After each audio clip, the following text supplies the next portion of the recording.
Hi everyone. So in today's video, I'm going to be going over the PBA for Unit 3. Now in this unit, we've explored how individual and societal choices can shape outcomes, define character, and influence the world. Now it is your turn to persuade others about the power and importance of specific choices. You're going to choose one of the following persuasive project options. For each option, you'll select a format and craft a compelling argument to convince your audience.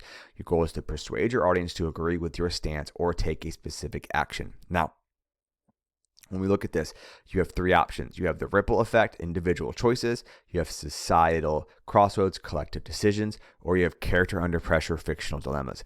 Now, with the ripple effect, you're going to persuade your audience about the significant impact of a single individual's choice. We're going to look at people in society, in the world, and if they've had a positive or negative impact on themselves, on others, or on the world. All right. And from there, you're going to talk about it. So either a positive example or a negative example. I'll let you guys read the differences there. But then your task is going to research, like I said, a real life example of an individual's impactful choice. Then develop a presentation that persuades your audience to understand the profound consequences of this choice and learn a lesson from it. If that's not your cup of tea, moving into society's crossroads, collective decisions, persuade your audience about the critical importance of a specific societal choice, a law, a cultural shift, a community action, and its long-term effects. So research a real or society choice that can create a presentation that persuades your audience of the importance of this collective decision and its implications for the world. You might argue for or against a particular societal choice, or you might highlight its lasting effects. Finally, persuade your audience about the profound significance of a character's difficult choice in a book, in a movie, in a TV show, and how it defines them. Now, I will provide you with a couple of, we already have read the stories that we've read this year. Those are obviously stories that you can use. But if there's a movie or TV show that you are more interested in doing, I support that as well. But it's just one character. It's not the whole movie. It's not the whole TV show. It's one character from that. And when you choose this, all right, the librarians have got to support it. If the librarians cannot give you the research that you are required to complete this assignment, you cannot do that. That's why I've provided you with, Scrooge, obviously, and then Maddie. Those are characters that we're going to be able to have research for. So choose a character from a work of fiction that you know well, analyze a pivotal choice that they make, then create a presentation that persuades your audience that this specific choice fundamentally defines the character and delivers an important message about human nature or morality. Now, the presentations. First and foremost, it doesn't say this, but I'm saying this and I'm stressing this to you, and I'll be stressing this to you from here until it is due on April, I want to say 1st or 2nd, somewhere in that range, the end of this 9 weeks. All right. Everyone is writing a persuasive essay. That's what we've been doing, right? We started last week with our first persuasive response. We're going to continue writing this. And this one is going to be a persuasive essay, 5 paragraphs in length, so on and so forth. Everyone is required to do this component. I know it's not in each of the columns. It does not matter. Everyone is doing a persuasive essay. After that, you are then all required to do some form of a presentation on your essay, on your topic. Okay. You can do a decision point where you make a short documentary video. You can do an opinion editorial where you make a newspaper article or a blog. You can do a podcast where you talk about your article like it would be or talk about your topic like it's in a podcast. You can do a public awareness campaign where you create posters or infographics showing your topic. You can do a call to action, a speech that's getting people to want to agree with you, to essentially persuade them, support or reconsider a specific choice that you're talking about. And you can do a debate segment by yourself or with a partner.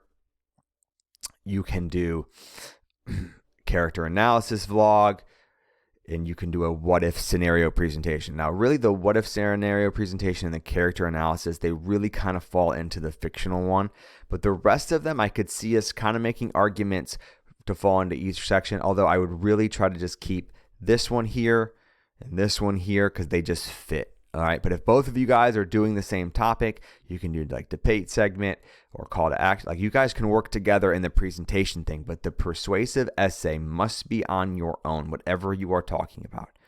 Okay. Now, moving on to what am I doing today? Well, today, and all you are doing today is brainstorming. All right. So today you'll examine the project yourself, which this video is kind of doing for you, and you will begin to consider which part you will choose. All right. Choose one of the following persuasive project options. For each option, you'll select a format and craft a compelling argument to convince your audience.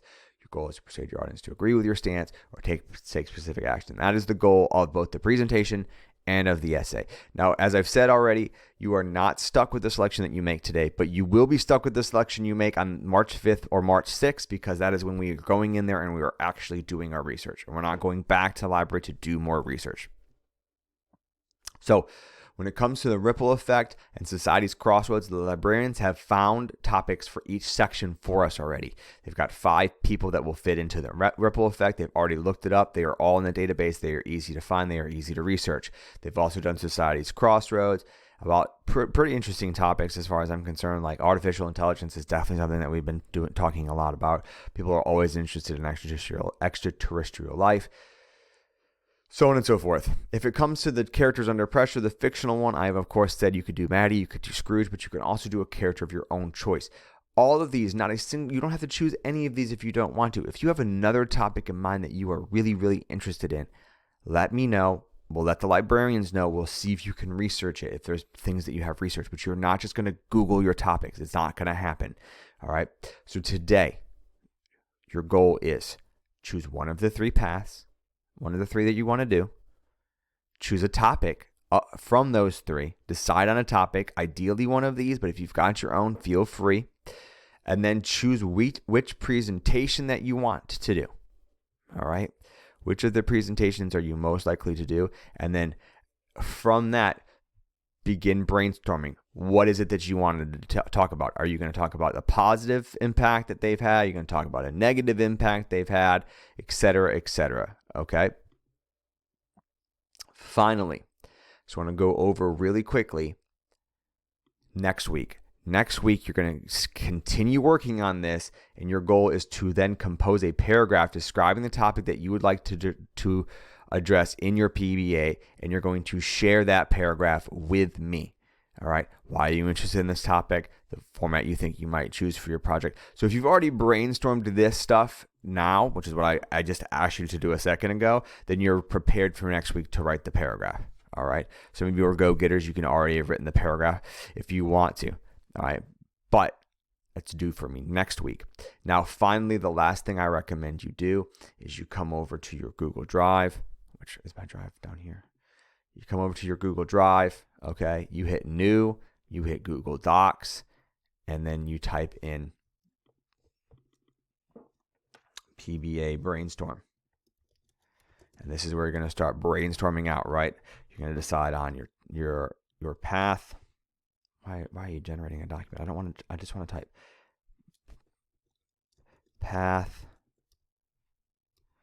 topic, presentation, information or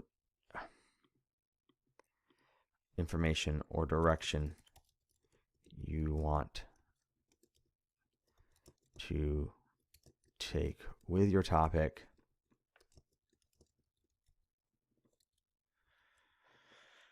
I'm so sorry. Why? Really? You're gonna do this to me? I don't want to go to Yahoo ever. Like, why are you interested in this topic? Okay. So stuff like that is what you want to be talking about today. All right. And then next week, we're going to compose a paragraph. All right. As always, guys, thank you for watching. If you have any questions, let me know. We're going to continue working on this PBA until its due date, April 2nd, April 3rd range. It might be a little earlier than that, but it's going to be that week. And then, as I already said, when we get to March 5th and March 6th, that's our library days. Please make sure that you find a way, that you're not absent those days. Try to make sure that you're there. Why does it say P here? That's weird. All right. Thank you, guys. All right, bye, everyone.